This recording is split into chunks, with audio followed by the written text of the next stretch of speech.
બાળકોના સ્કૂલોમાં ઉનાળુ વેકેશન અને લગ્નની સિઝન શરૂ થતા ઉત્તર ભારતના લોકોએ વતન ભણી વાટ પકડી છે। ઉત્તર પ્રદેશ અને બિહાર જવા માટે મોટી સંખ્યામાં લોકો રેલવે સ્ટેશન પર પહોંચ્યા છે। દર વખતની જેમ લોકો શનિવાર સાંજથી જ ઉધના રેલવે સ્ટેશન પર ભીડ બેકાબુ બની ગઈ છે। સ્થિતિ એવી છે કે રેલવે સ્ટેશનની બહાર 5 કિલોમીટર લાંબી લાઈનો જોવા મળી રહી છે। લોકોને કંટ્રોલ કરવા પોલીસનો મોટો કાફલો ખડકી દેવામાં આવ્યો છે। ગરમીનો સમય અને નાના બાળકો સાથે લોકો 12 કલાક કરતા વધુ સમયથી લાઈનોમાં ઉભેલા જોવા મળ્યા। ઉનાળાના વેકેશનની શરૂઆત થતાની સાથે જ ફરી એક વખત સુરતમાં રહેતા પરપ્રાંતિયો વતન જવા માટે 24 કલાક પહેલાં રેલવે સ્ટેશન પર પહોંચી ગયા છે।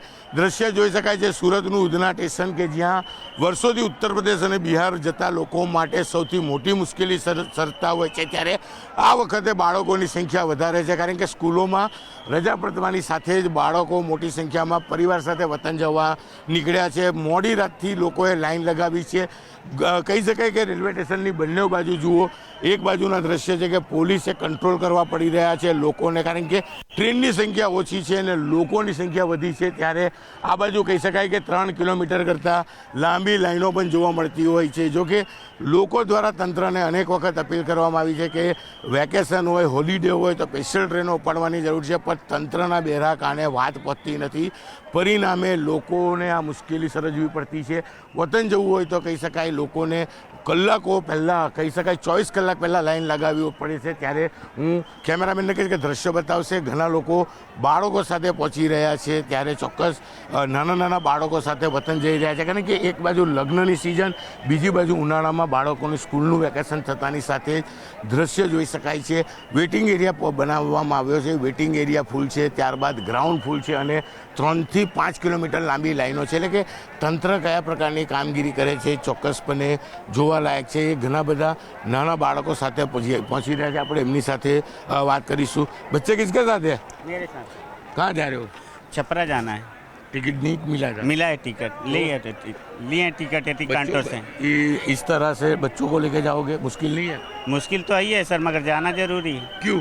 छुट्टी हो गई? नहीं, अपने को छुट्टी नहीं हुई, अपने शादी है उसकी वजह से जाना पड़ता है। बच्चों को स्कूल में छुट्टी हो गई? हाँ, बच्चे की स्कूल में छुट्टी हो गई। બિલકુલ આ નજારો અહીંયા નથી પણ પાછળ બી જોવા મળશે, કારણ કે જ્યાં જુઓ ત્યાં નાના બાળકો સાથે પરિવાર નીકળ્યા છે। દ્રશ્ય જોઈ શકાય છે કે લોકો કેટલી મોટી સંખ્યામાં પહોંચ્યા છે। ટ્રેનોની સંખ્યા ઓછી છે, પબ્લિક વધારે છે અને આ નજારો આમ તો 365 દિવસ જોવા મળતો હોય છે, પણ આજથી જ્યારે ઉનાળાના વેકેશનની શરૂઆત થાય છે ત્યારે ચોક્કસપણે આ પ્રકારના નજારા જોવા મળે છે। અન્ય એક મહિલા છે, ઉનसे બેન जी क्या नाम है आपका?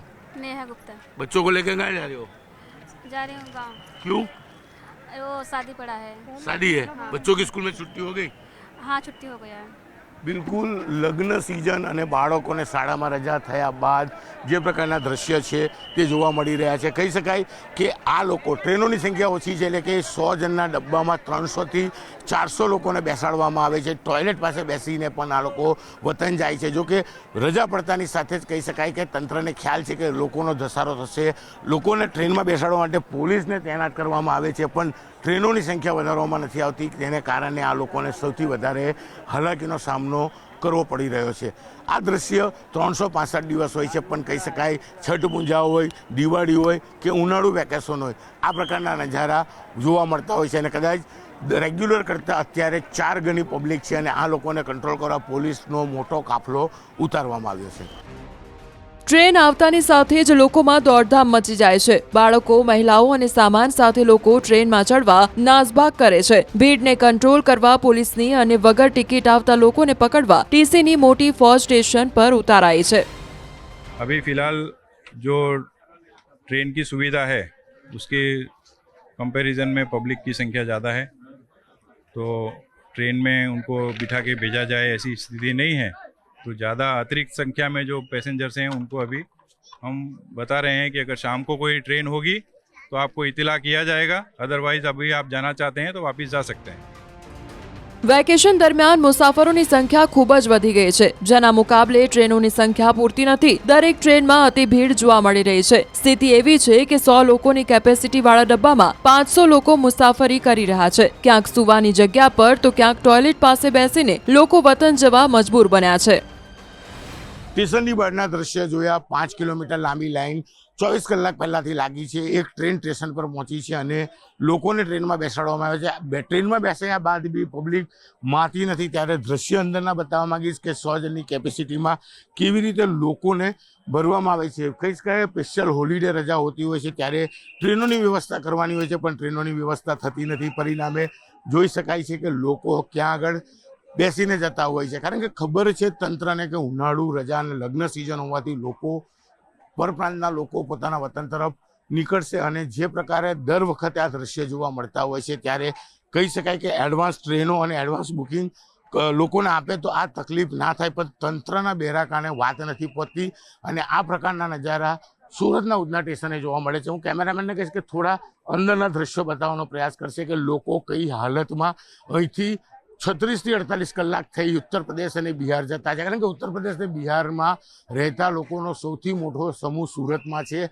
20 લાખ કરતાં વધુ લોકો અહીંયા રહે છે. અને જે પ્રકારે અહીંથી લોકો વતન દિવાળી હોય, છઠ પૂજા હોય કે પછી ઉનાળાનું વેકેશન હોય જતા હોય છે, ત્યારે આ જ પ્રકારે ટ્રેનમાં બેસવા માટે 48 કલાક 24 કલાક પહેલાં લાઇનમાં લાગવું પડે છે. નંબર લાગે તો ટ્રેનમાં ચડે છે, નહીં તો બીજે દિવસે ફરી લાઇનમાં લાગતા હોય છે.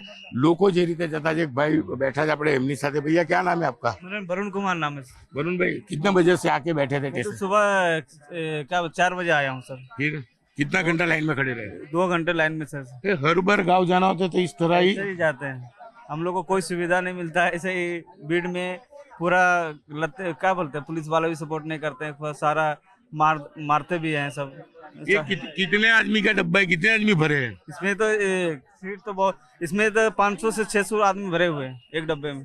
બિલકુલ હું ઉપરનો નજારો બતાવવા માંગીશ કે જ્યાં આગળ સુવાની જગ્યા છે ત્યાં આગળ પણ લોકોને બેસાડવામાં આવે છે. અને વગર ટિકિટ આવતા હોય તે લોકોને પકડવા માટે અહીંયા ટીમો તૈનાત કરવામાં આવી છે. કદાચ આ જ તંત્ર જો કામગીરી કરે તો આવા લોકોને ટ્રેનમાં બેસી પોતાના વતન જવું પડે. 24 કલાક પહેલા લાઈનો ના લાગે, કારણ કે લાઈન લાગે ને ભાગદોડના તેના માટે પોલીસ તૈનાત કરવામાં આવી છે. લોકોને ટ્રેન સુધી બેસાડવામાં આવે છે. ટ્રેનોની સંખ્યા ઓછી છે, પણ જો વગર ટિકિટ આવે એમને પકડવા ટીમ છે.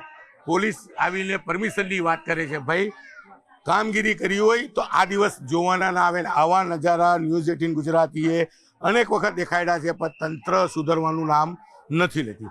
કેમેરામેન જીગર ગુગલ સાથે કીર્તેશ પટેલ, ન્યૂઝ 18 ગુજરાતી, સુરત.